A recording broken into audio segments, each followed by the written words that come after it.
So hey guys, what's up? This is Ezekiel, and welcome back to the next episode of the Battle Cats Evolution series. Yeah, so in the last video, we talked about the updated reindeer fish cat, and so today, after the very long break, I know it's been a while, but New Year's Eve, New Year's party, a bunch of hangouts and stuff in between, so fairly busy as all this stuff was happening. But now that we're back, we're going to be talking about a particular cat that I bet a lot of people didn't even know existed just because it's so freaking rare, or at least it's really difficult to get based on the stage that it's actually related to.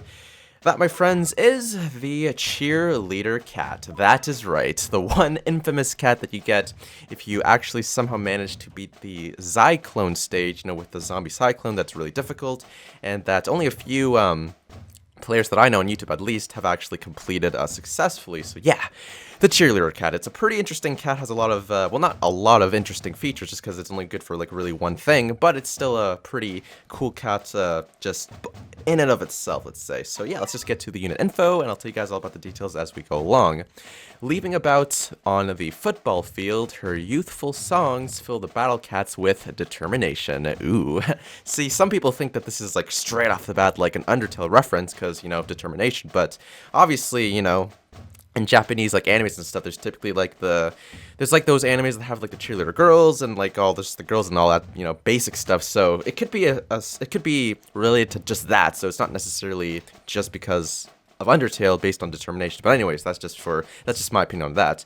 100% chance of a critical attack. That is right. This is the only cat in the game, at least for now, at least in the English version. I'm sure that there might be other cats in the Japanese version that might do the same thing, but I have no idea. I'm just saying, based on what I know. But yeah, this is the only cat in the English version that can do critical chance attacks 100% of the time. So you can already imagine that this is probably the king, or in this case, or not the king, the queen of anti-metal enemies. So if there's a metal enemy in your face, then obviously this cat can actually deal with it really, really effectively. So you don't have to worry about chancing out with RNG and all that fun stuff. So it actually has an interesting set of abilities. It has the critical chance, like I just said, but it also has the zombie killer effect. So if you're dealing with zombies and you don't have many, you don't have the garter cat, or you don't have the pole vaulter cat, then this cat can also be used to deal with zombie enemies to kill them permanently, and then has the single attack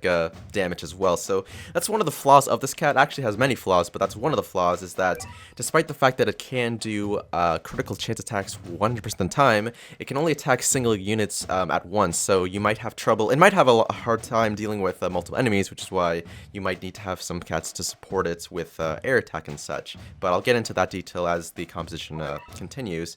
So yeah, that's pretty much it for the Cheerleader Cat, and if we move on to its next form, and final form actually, we have the Waitress Cat. Oh yeah, it's pretty cool actually. It's if you have the Toaster Cat in the game, then you have the Waitress Cat. It's kind of like you just have this interesting combination of food and Europeanness, if you will. There's actually a cat combo that uses both the Waitress Cat and the Toaster Cat as well, just as a fun little tip.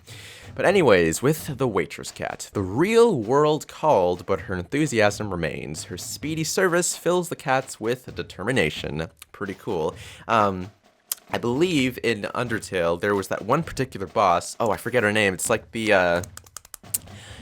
it's like the spider boss that you fight when you're playing as Frisk, and you go into that one little area where there's all the cobwebs and stuff, and then you fight her. I forget her name, but she kind of reminds me of her, just because the whole waitress tier and the determination stuff as well. But again, it might be a reference to something else. I just think it's interesting that it's related pretty heavily to Undertale in this sense. Anyways, 100% critical chance damage. Yeah, don't ramble on too much about this stuff right here. So the abilities more or less stay the same. Its stats slightly increase from its first form, so the only real difference is that instead of being a cheerleader, it is now a waitress, so it's an interesting change right there. Sadly, it seems sort of accurate, because I don't know, well, actually, never mind. That's just more opinions that I do not have to discuss, at least in this video right here.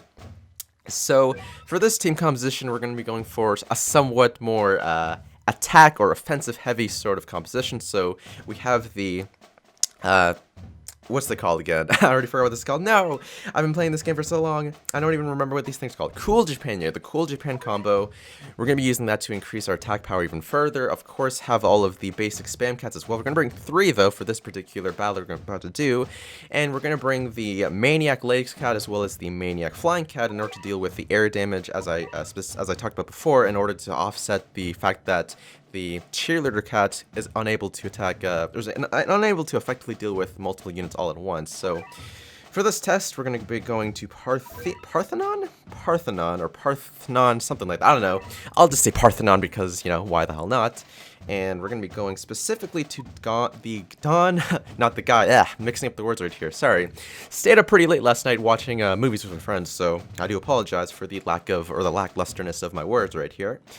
But we're going to be doing the Dawn of Gaia because there's a particular enemy right here that's going to be the perfect example to show off just the raw power, which is the Cheerleader Cat. So straight off the bat, we go off with the Snake and the Dog.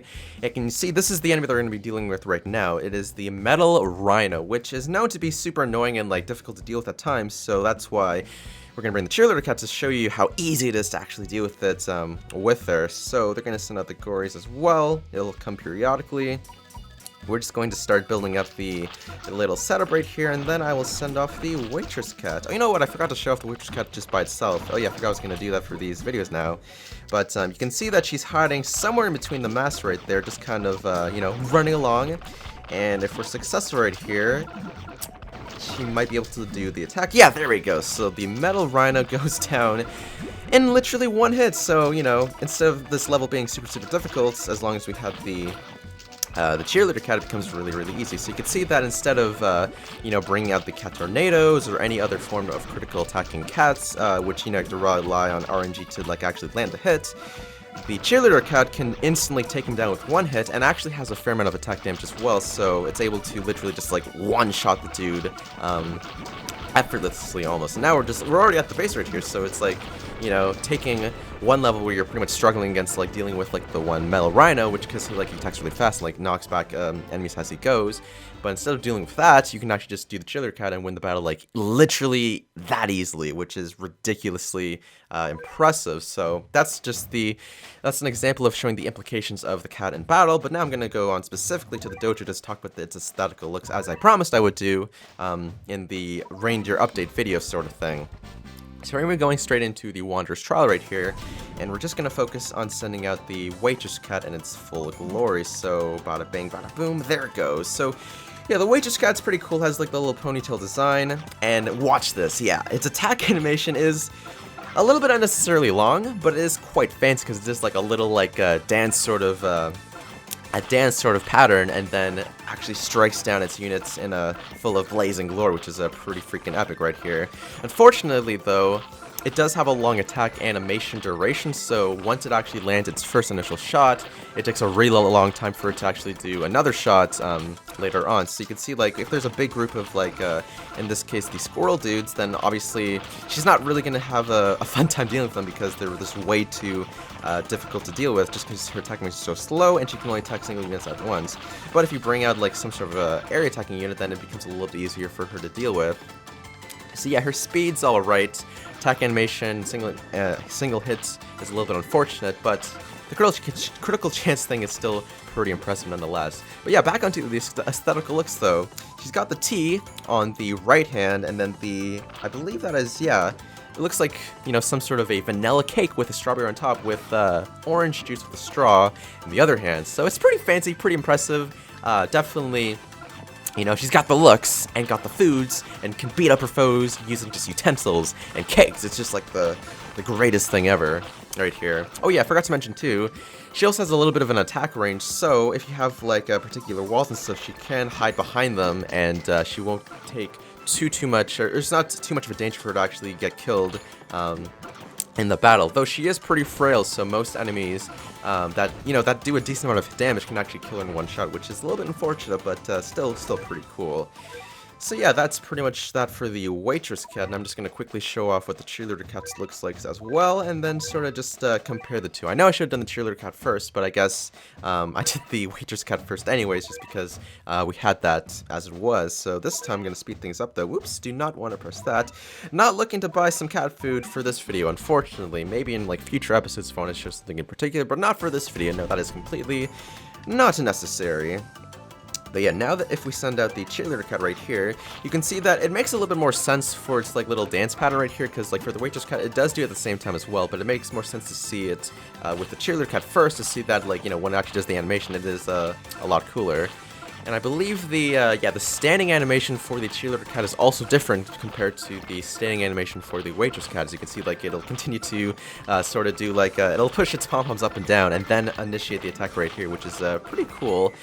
But yeah, like compared to the second evolution, the Cheerleader Cat pretty much looks the same, just doesn't have clothes on. Ooh, a little cheeky right there, and has a little bit the black bow on top of her head instead of the other bow that I had initially. But since I already talked about like its mechanics and stuff with its previous form, I'm not gonna do that again right here. So yeah, on to the final verdict for this cat. Do I think that this cat is really useful and stuff? Yeah, I think that this cat's pretty useful and just really, really good. Again, like I said before, it does suck that it can only attack single units and also has a really long attack duration, but the fact that it has the increased range so it can stand behind spam units so that it doesn't die easily, and the fact that you can also always bring like area attacking cats like the ones that I've brought right here, as well as other ones that are in the game as well, you can easily offset the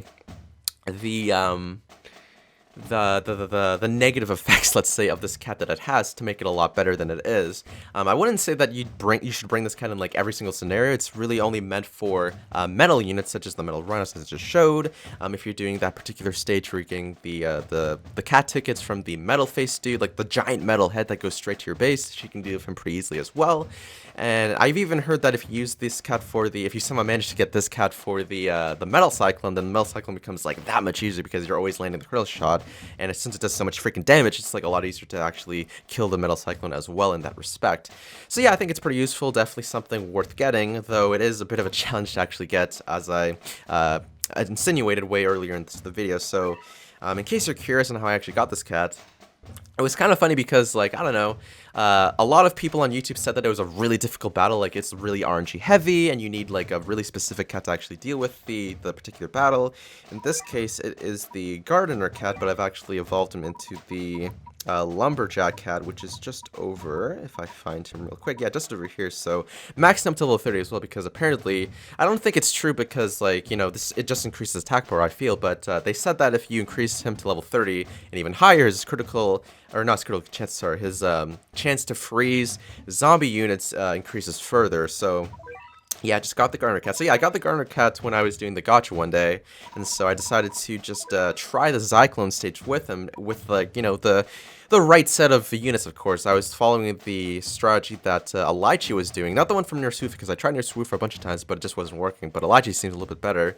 So I did that strategy, and I was able to actually completely beat the Zyklone enemy really, really easily. And then after I beat him, I actually got the Cheerleader Cat as well. And I realized that how difficult that was, because, you know, it's not like the highest, well, it says likely on when you beat the stage, but I heard that it's actually really, really difficult to actually get her if you don't use the treasure radar, and it's risky to use the treasure radar because, like, it's just really inconsistent with to be able to actually kill the Zyklone every single time. So yeah, I got the Cheerleader Cat really, really easily, basically. So I don't know, it's like, I thought the battle was, like, decently difficult, but it wasn't, like, really that hard if you just followed, like, you know, certain strategies and stuff, and then just kind of have a little bit of some luck right there. So I don't know, I guess I lucked out, got the Cheerleader Cat, it's really, really good, I definitely recommend it. So yeah, I guess that's pretty much all I wanted to say for that. So yeah, guys, that's pretty much going to be it for this video. If you enjoyed it, then hit that like button, comment, and subscribe, and stay tuned for more Battle Cats Evolutions videos in the future. If you have any more suggestions for cats that you want to see in later episodes, then just let me know, and just, you know, expect to see them at some point in the future. Thanks so much for watching, and I'll see you guys next time. Woo!